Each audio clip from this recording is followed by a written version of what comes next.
¿Qué tal en esta edición? Les doy la bienvenida a esta edición de Puntos y Comas Express, le llamamos. No está mal el nombre, ¿no? ¿Cómo están? Violeta Vázquez Rojas, Jorge Cepeda Patterson, Pedro Mellado, ¿cómo están? ¿Qué Gusto en tal? Qué gusto. saludarlos.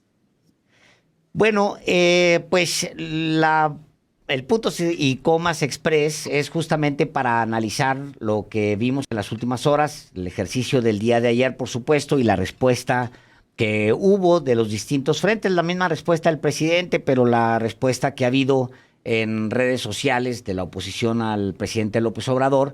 Y pues me gustaría empezar eh, preguntándoles así de manera abierta, y también me gustaría mucho que empezara Violeta Vázquez Rojas. En democracia se gana y se pierde, pero luego es también mucho de uno y de lo otro. ¿Cómo viste tú la jornada? ¿Qué fue lo que sucedió y cómo lo traduces, Violeta? Bueno, lo que vimos fue toda una etapa preelectoral con reglas muy confusas, ¿no? Algunas veces con ciertos actores violando esas reglas, pero sobre todo sin mucha claridad, ¿no? De cuándo los servidores públicos podían promover, cuándo no podían promover, porque estas cosas iban cambiando con resoluciones del tribunal, etcétera. Eso es por un lado. Por otro lado, vimos una campaña muy activa de tratar de sabotear todo el ejercicio, a la que no se le consideró una campaña política y por lo tanto no estuvo sujeta a la misma fiscalización a la que sí se sometió la campaña que promovía la participación en este ejercicio. Entonces, eso es, digamos, el contexto en el que entramos a la tarea de ayer, ¿no? Y yo voté en el lugar de la Ciudad de México que menos participación tuvo, entonces la verdad es que fue un poco desolador llegar a la casilla y no ver a nadie, pero ya poco a poco me fui enterando de las cifras y vi que, bueno, este lugar nunca se debe tomar como referencia de nada. Pero ahora con lo que amanecimos, o bueno, desde ayer en la noche, con lo que nos fuimos a dormir, fue con la sabida guerra de cifras, ¿no? ¿Cuánto es mucho y cuánto es poco? Obviamente la oposición iba a decir que la votación fue muy escasa, ¿no? Que la participación fue escasa, y el obradorismo iba a tener que decir que no lo fue, ¿no? Que fue un éxito. Pero ¿cuál es la medida del fracaso y del éxito? Pues obviamente son parámetros distintos los que usa cada uno de los actores políticos, o bueno, de las tendencias políticas. Entonces, por un lado, me parece que la oposición esto era perfectamente predecible, iba a comparar los votos que se obtuvieran en el ejercicio de ayer con los votos que obtuvo Andrés Manuel López Obrador en el 2018. Eso estaba cantado que lo iban a hacer. Lo cual es, por cierto, pues es una falacia, porque no son elecciones ni siquiera comparables, ¿no? En un caso estamos hablando de una elección presidencial que tradicionalmente es la que tiene mayor afluencia. La del 2018 fue además particularmente una elección muy numerosa. Y además, que digamos, donde hay presupuesto, donde hay partidos políticos haciendo campaña, la gente vota porque está acostumbrada a votar en las elecciones presidenciales, etcétera, ¿no? Entonces, no es, pues ni siquiera es racional comparar un ejercicio como ese con algo como lo de ayer, ¿no? Lo de ayer es un ejercicio totalmente nuevo, donde no hay partidos políticos involucrados, no hay campañas tradicionales, ni siquiera hay un presupuesto asignado para la promoción por parte de actores sociales o partidos políticos. Entonces, son ejercicios muy distintos. Por lo tanto, esa comparación que se hace, donde se trata de ubicar la derrota en el hecho de que Andrés Manuel López Obrador haya tenido ahora la mitad, digamos, de los votos de apoyo que tuvo en aquel momento, pues es una comparación totalmente falaz y desproporcionada. También era predecible que la oposición iba a comparar los resultados de ayer con la totalidad del padrón, ¿no? Que iban a hacer estas interpretaciones de vaso vacío, vaso lleno, diciendo que, bueno, pues si solamente 17 millones de los 93 del padrón salieron a votar bueno, y de los cuales 15, digamos, fueron a votar en favor de Andrés Manuel López Obrador, pues todo el resto es como si votara en contra, lo cual también es una falacia, obviamente, porque pues la gente que no va a votar lo hace por múltiples razones, y aunque en este caso haya habido una campaña activa de sabotaje, eso no quiere decir que todos los que no votaron se sumaron a ella. Lo último que quiero decir es, lo que sí hay que comparar son cosas, digamos, que pertenezcan a la misma clase natural. Y creo que la comparación justa en este sentido sería comparar ejercicios parecidos, es decir, de democracia participativa, que son nuevos, que tienen más o menos estas características que describí hace unos minutos. Y yo creo que con lo que hay que comparar este resultado es con la consulta popular del 2021, del 1 de agosto, en la que hubo más o menos 7 millones de participantes. Y creo que hay buenas razones para pensar que, bueno, que se trata de ejercicios similares y que el hecho de que ahora haya habido unos 10 millones de votantes más que en agosto, eso habla muy bien de cómo se va adoptando la democracia participativa en el país, ¿no? También nos hace ver que la consulta del año pasado no fue el grandísimo fracaso que nos dijeron que había sido, porque de haberlo sido, creo que muchísimas de esas personas que votaron en aquella consulta ya no habrían salido a votar en esta ocasión. Entonces, creo que esa es una comparación que a mí me parece, por estas razones, pertinente, ¿no? Me parece que lo que tenemos es un incremento en la participación en ejercicios de democracia participativa y eso por sí mismo es un gran logro. Pedro Mellado. Buenas noches a todos y buenas noches al auditorio. Bueno, coincido en algunos de los aspectos que plantea Violeta con respecto a que no son procesos parecidos, pero yo sí quiero comparar. Y quiero comparar por una razón muy sencilla, porque aún en el peor escenario que puedan plantear desde la oposición con respecto a los resultados de la consulta de revocación de mandato, la verdad es que los resultados de cualquier manera dejan a la oposición en una situación sumamente frágil y muy desventajosa. Y voy a explicar por qué. Porque resulta que en la revocación de mandato de ayer, en el ejercicio de revocación de mandato de ayer, si ustedes checan muy bien, se instalaron 57,449 casillas. Ese fue el total en el país. Esas 57,449 casillas, comparadas con las que se instalaron en el 2018, que fueron un total de en el 2018, que fueron un total de 156,084, representaron, con respecto al 2018, el 36,62% de todas las casillas que se instalaron para la elección presidencial. Es decir, estuvimos ayer en la revocación de mandato con 1/3 de las casillas que se instalaron en el 2018. Pero si hacemos la comparación de las 57,449 casillas que se instalaron ayer frente a las 163,666 casillas que se instalaron el año pasado para los comicios del 5 de junio, si lo comparamos nos damos cuenta que las casillas que se instalaron ayer representan el 35,10%. Entonces, de entrada, ayer solamente hubo 1/3 de las casillas que se instalaron en los 2 últimos procesos electorales. Nada más que aquí es donde empieza el problema. De los 16,399,000 votos que se recibieron en las urnas, 15,067,000 fueron para que López Obrador siga en su cargo y concluya su mandato en el 24. Ahora bien, aún con ese 1/3 de casillas que se instalaron ayer con respecto a los procesos pasados, si hacemos la comparación con los resultados del 2021, nos vamos a dar cuenta que esos 15 millones de apoyo a López Obrador son muchísimo más que el total de votos que el PAN recibió en la elección federal de diputados del 2021, cuando solamente recibió 8,969,000 votos. Un poquito menos de 9 millones de votos. Y si nos vamos a los números que obtuvo el PRI en el 2021, nos damos cuenta que el PRI anduvo en 8,715,000 votos, es decir, también debajo de los 9 millones.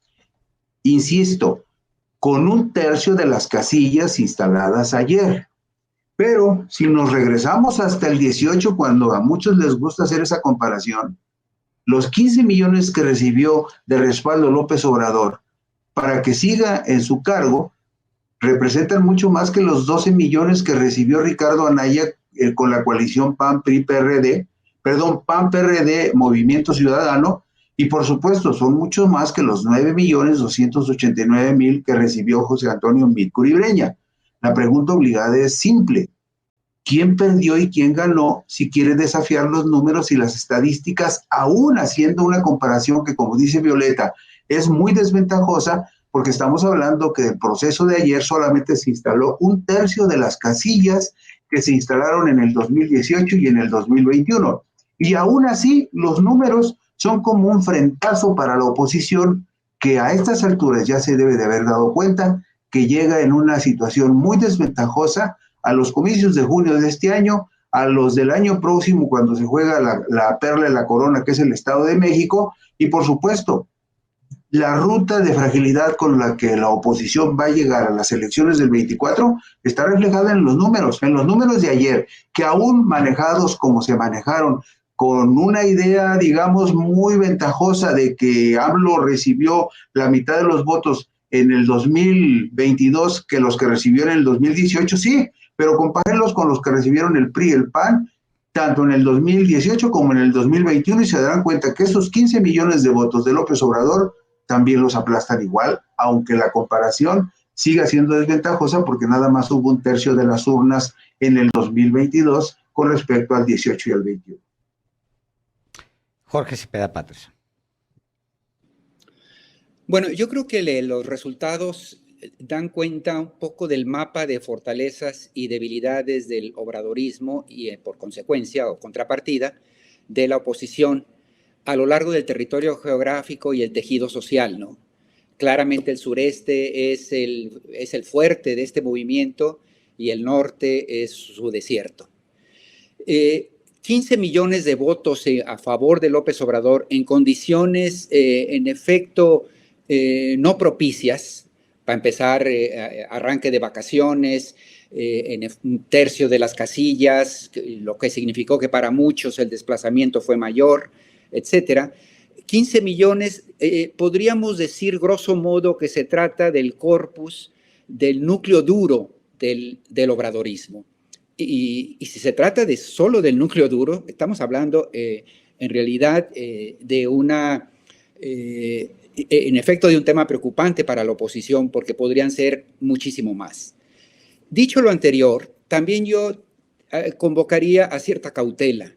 Si 8 de cada 10 personas no fueron a votar, sigue manteniéndose enormes enigmas en esta abstención, porque muchos serán votos de la oposición, aunque también muchos serán de obradoristas o simpatizantes de López Obrador que no acudieron a las urnas por razones prácticas, dado que nunca estuvo en riesgo la permanencia del presidente, y podemos asumir que muchos de ellos, pues, irán por esta tendencia.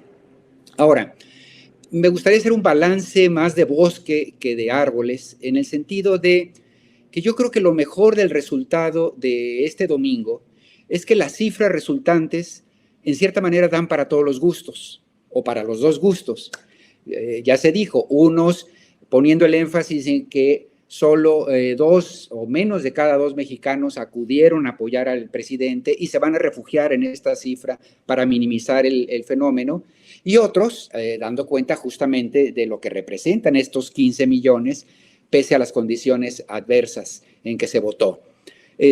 Pero lo que es una buena noticia es que entre los posibles desenlaces que podría haber tenido este ejercicio, y dada la enconada polarización en que vivimos, había escenarios lamentables que podrían haberse dado, y por el contrario, esto que permite un balance a cada uno de los dos polos, de un saldo que les ofrece una satisfacción, me parece conjura los riesgos más polarizantes, porque el mayor peligro para una comunidad política es que una controversia deje a una de las partes en una situación que considere inadmisible.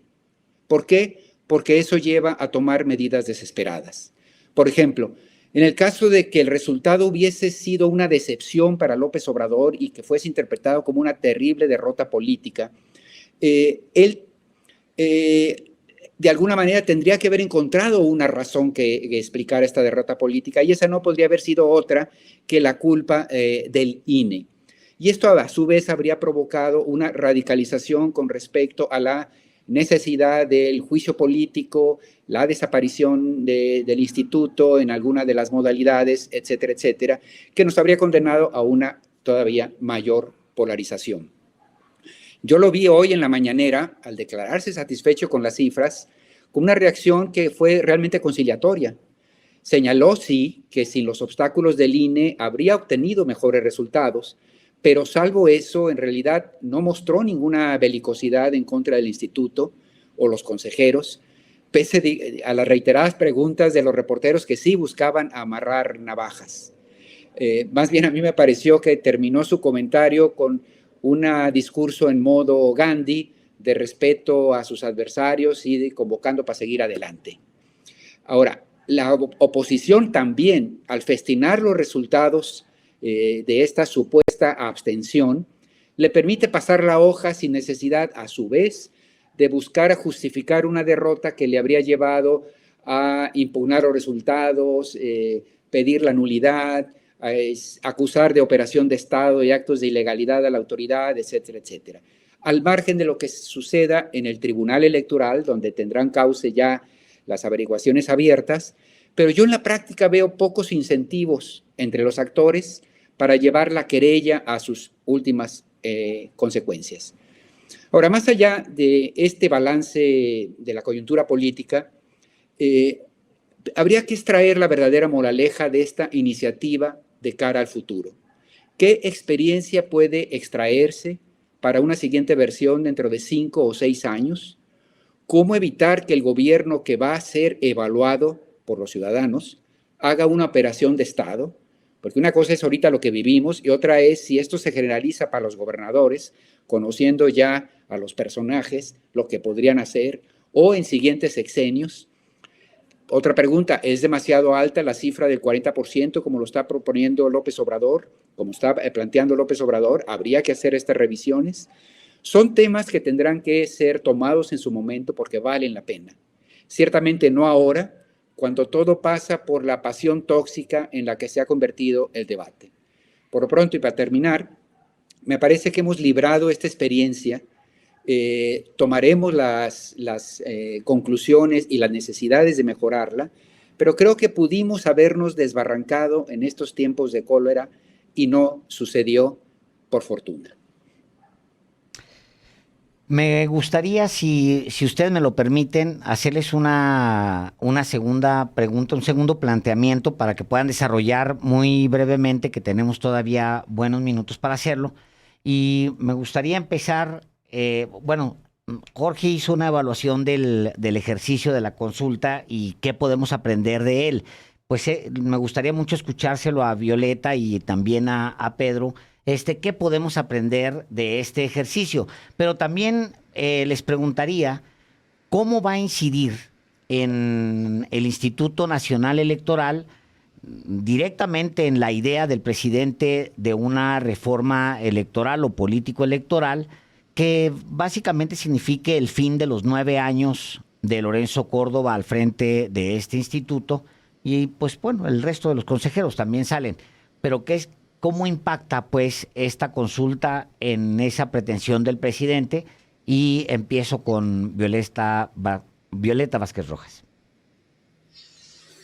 Bueno, retomando lo que decía Jorge sobre las cosas que aprendimos de esta consulta y que podríamos perfeccionar en posteriores versiones, ¿no? Que esperemos que vuelva a haber, pues creo que hay muchísimas cosas que pensar, entre ellas ese papel preponderante del INE como único, exclusivo promotor de la consulta, de lo que ya hemos hablado en esta mesa y en otras mesas en el periodo preelectoral, me parece que es uno de los temas que hay que revisar en la ley, ¿no? Creo que la ley federal de revocación de mandato, como todos recordamos, fue una ley que tuvo que salir express 2 años después de la reforma constitucional y que necesita muchísimas revisiones. Entre otras, por ejemplo, claro, volver a pensar esto, si el umbral es demasiado alto, pero también, por ejemplo, si no debería ser la revocación mejor un ejercicio fijo, que no requiera el 3% del padrón en números de firmas para que se solicite que se organice la consulta. Probablemente sería mejor y sería más barato también tener ya una fecha fija en la que la gente sabe que tiene que ir a votar si revoca o si deja al gobierno en turno. En fin, creo que hay muchísimas cosas que revisar en la ley y como dice Jorge, habrá su momento para hacerlo. Respecto al papel del INE, creo que el INE termina muy desgastado después de todo este proceso y lo peor es que por lo que he visto que hoy está escribiendo en redes Ciro Murayama, no se han cansado de desgastarse. Ciro Murayama está haciendo, por ejemplo, interpretaciones de los números de la consulta, llamando los datos duros, y está diciendo cosas tan absurdas como, por ejemplo, que cómo es posible que si se presentaron 11.1 millones de firmas para solicitar la consulta, solamente hayan logrado, digamos, aumentar ese número por unos 5 milloncitos, es decir, ni siquiera lograron convencer, dice él, a 2 personas cada uno de los que firmó. Bueno, primero, o sea, hay que recordarle al consejero que ellos validaron solamente 3 millones de firmas y entonces las demás para ellos no eran firmas, digamos, oficiales porque decían que habían firmado muertos y no sé qué tantas cosas, que no tenían dinero para seguir validando. Entonces, la cifra oficial con la que debería estar comparando Murayama es de 3 millones, no de 11.1. Esa es la cifra que le llevaron de firmas y no la quiso aceptar como oficial desde un principio.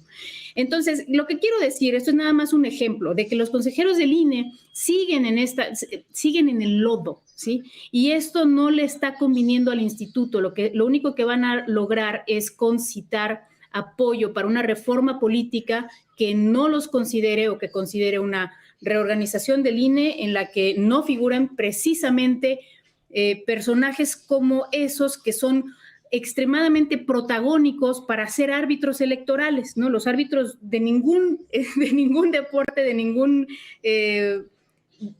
contexto donde se necesiten árbitros son tan notorios, ¿no? Entonces, probablemente, creo que ellos mismos se han puesto en un lugar que se presta al desgaste y se presta a la antipatía social, y creo que eso va a terminar trayendo mucho apoyo a la reforma política y muy poco apoyo al INE en ese momento. Pedro Mellado. Bueno, hay que tomar en consideración algo. El próximo año, en junio, termina su periodo de 9 años tanto Lorenzo Córdoba como el consejero, el más beligerante, Ciro Murayama. Entonces, no sé hasta dónde pueda ser simplemente dejar que los tiempos corran y a lo mejor adelantar o hacer alguna iniciativa de reforma que considere algún cambio estructural o en el andamiaje jurídico del órgano electoral nacional o en la integración del órgano electoral nacional incorporando a todos los órganos electorales de los estados. En fin, hay muchas fórmulas que habría que razonar y madurar de aquí al próximo año, pero probablemente para cuando se formule una iniciativa de esta naturaleza, pues ya prácticamente Ciro Murayama y el presidente del INE, Lorenzo Córdoba, ya van a estar de salida. No van a tener más vida más allá de los preparativos del proceso electoral, pero ya no les va a tocar el siguiente proceso electoral, el del 2023. Por lo tanto, no sé hasta dónde ellos quieran todavía vender más cara su salida del INE cuando ya es inminente por cuestiones de cumplimiento del término para el cual fueron nombrados, o si en algún momento acepten irse de manera dúctil en vías de una reforma electoral que de cualquier manera ya no los contemplaría y los dejaría fuera. Entonces, creo que después de este ejercicio de revocación de mandato, el desgaste de la confrontación entre Lorenzo Córdoba y Ciro Murayama con el gobierno, pues ya no tendría ningún sentido ni para ellos ni para el gobierno. Solo habría que esperar en qué términos se plantea, si se plantea una reforma constitucional que modifique, rediseñe, defina de otra manera los procedimientos para la elección de consejeros. Pero evidentemente, la forma como han sido electos los consejeros hasta la fecha, desde que yo tengo memoria, después de aquel exitoso IFE donde encabezó José Woldenberg, después de ese, todos los institutos electorales fueron severamente cuestionados porque en todos estuvieron metidas las manos de los políticos y algunas manos muy desasiadas y muy sucias. Entonces, creo que el problema para los meses que vienen es encontrar quizá a las inteligencias brillantes y sensatas que puedan encauzar este análisis y discusión para ver qué vamos a hacer con el INE, para ver cómo vamos a elegir en el futuro a los consejeros electorales y para saber también cómo vamos a elegir a los magistrados de la Sala Superior del Tribunal Electoral, que también llegan con el sello de los partidos políticos tatuados en la frente. O sea, ese creo que es un asunto de muchísima importancia y sumamente delicado y trascendente. Y creo que de aquí a junio del próximo año ya lo que hagan, digan o cómo se muevan Ciro Murayama y Lorenzo Córdoba ya no va a ser relevante de manera alguna porque no van a llegar a la próxima elección. Jorge Cepeda Patterson. Sí, yo separaría los dos temas. Por un lado, la revocación y sus secuelas como tal, y por otro lado, en efecto, la agenda pendiente entre el Ejecutivo y el INE. Lo de la revocación, el peor de los escenarios sería que sucediera lo mismo que con la consulta sobre enjuiciar o no a los expresidentes, que satisfecha una vez las pulsiones, después de los 3 días ya nadie más volvió a hablar del asunto y a otra cosa mariposa y se quedó atrás. Como recordarán, nadie más ha vuelto a tocar el tema. No obstante que en su momento generó bastante pasión. Eso sería lamentable porque la revocación en sí mismo es un ejercicio de democracia participativa que habría que afinar, aprender de esta lección y retomarla si fuese posible para dentro de algunos años. Pero yo ya veo desde el presidente a los demás actores y meterse pues de cuerpo entero a lo que sigue, y lo que sigue es nada más y nada menos que la reforma eléctrica. Lo veremos prácticamente en unos días. Y del otro lado está, en efecto, este conflicto abierto, esta tensión permanente entre el INE y el presidente. Es cierto lo que dice Violeta, que el comportamiento de estos dos consejeros en particular deja mucho que desear y todo el tiempo están comprometiendo la supuesta imparcialidad del árbitro, lo cual desgasta al propio INE. Pero dicho esto, también hay que dar cuenta de que más allá de la objeción del número de casillas y el comportamiento hostil del INE, ya el acto de levantamiento de la propia jornada tiene un saldo bastante positivo. Hoy en la mañanera el presidente comienza prácticamente por abrir la hoja de resultados proporcionada por el INE, y ahí no hay ningún cuestionamiento a las cifras, que al final es la primera y máxima responsabilidad de un árbitro de que sus resultados, sus propuestas en sí mismos sean inapelables. No hay la sospecha de si en el camino se perdieron, sumaron, le quitaron o le pusieron, ¿no? Eso no es poca cosa, se dice rápido, pero no es poca cosa, y es significativo que el presidente lo usa como la argumentación fundamental para dar una visión de conjunto de cómo fue la jornada electoral a partir de las propias cifras del INE. Ahora bien, tiene mucha razón Pedro cuando afirma que el principal obstáculo, que son estos dos consejeros, que son la pluma de vomitar del presidente por razones más que justificadas, se van dentro de unos meses o dentro de un año. El costo político que podría significar tratar de sacarlos, particularmente en el Congreso, en donde, por lo que estamos viendo con la reforma política, es un Congreso que sería reacio a hacer modificaciones radicales, sustanciales, que fuesen vistas como partisanas, mucho menos aquellas que fueran percibidas por la oposición como algo que podría darle ventaja al partido en el poder. Y en esas condiciones no es tan fácil sacar adelante un proyecto que fuese percibido como a modo, digamos, del Ejecutivo. Ahí en el costo-beneficio para López Obrador podría no ser tan clara la necesidad de ir por el juicio político, por ejemplo, contra estos dos que muchas veces se habló. Y por último, yo vi hoy al presidente, insisto, en términos conciliatorios, porque se le hizo justamente esta pregunta, Alejandro, por alguno de los consabidos amarranavajas, ¿no? De, oiga, usted dijo, y estos consejeros, que hay que hacerles juicio político, etcétera, y él habló de cualquier otra cosa y se mostró muy satisfecho, agradeció el voto a su favor y deliberadamente no entró al tema. Más allá, y con eso termino, de que en efecto la manera de funcionamiento del INE, la manera en que son designados los consejeros, podría ser mucho más pulcra, más transparente, más sana, pero no lo veo ya como una batalla política en donde se dirime estos pasiones y desencuentros puntuales entre el presidente y los consejeros.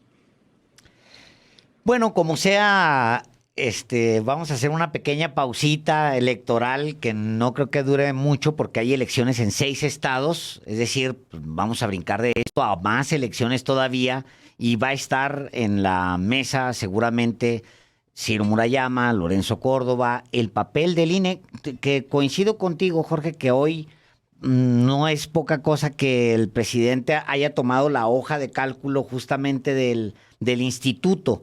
Casi es como decir, pues no tengo bronca con el instituto, con lo que tengo bronca realmente pues es con estos personajes. Es más, pero ya ni siquiera los tocó, no se fue con ellos como normalmente lo hace, les atribuye cosas, en fin, los riñe directamente.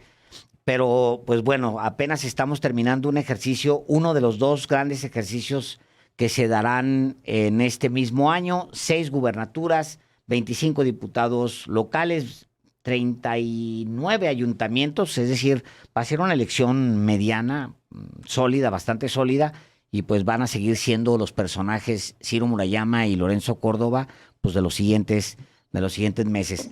Pues muchísimas gracias por haber estado aquí, gracias a Violeta Vázquez Rojas, gracias a Pedro Mellado y a Jorge Cepeda Patterson por esto que llamamos Puntos y Comas Express para responder a la coyuntura. Muchísimas gracias. Gracias a todos. Gracias. Un abrazo. Gracias. Buenas noches.